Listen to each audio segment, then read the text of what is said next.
CES 2026 didn't shock anyone. There was no single moment that rewrote the AI narrative, no sudden leap in capability, no dramatic unveiling. Instead, CES 2026 did something quieter.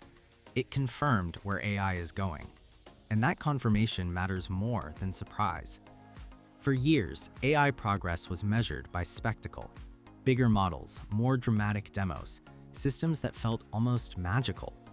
Not because AI is weaker, but because novelty is no longer the metric.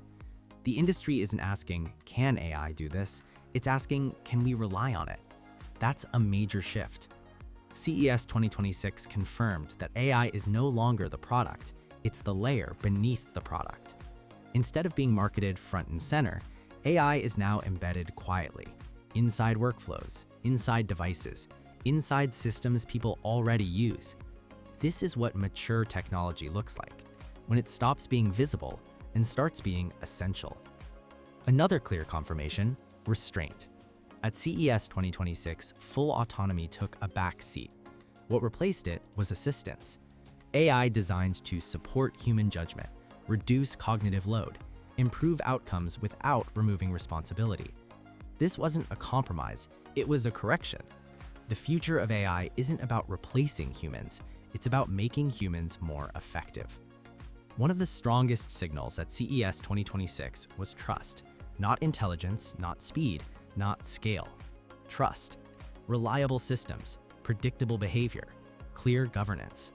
As AI moves deeper into real-world use, trust becomes the limiting factor, and CES 2026 showed the industry understands that.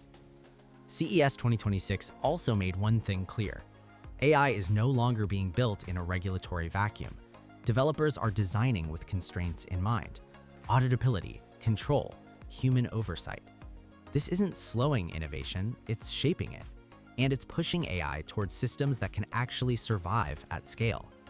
CES 2026 didn't predict the future of AI, it confirmed it. AI is becoming quieter, more integrated, more governed, more dependable. The future of AI won't feel dramatic, it will feel normal. And that's how you know it's working. Welcome to Neural Pulse Lab.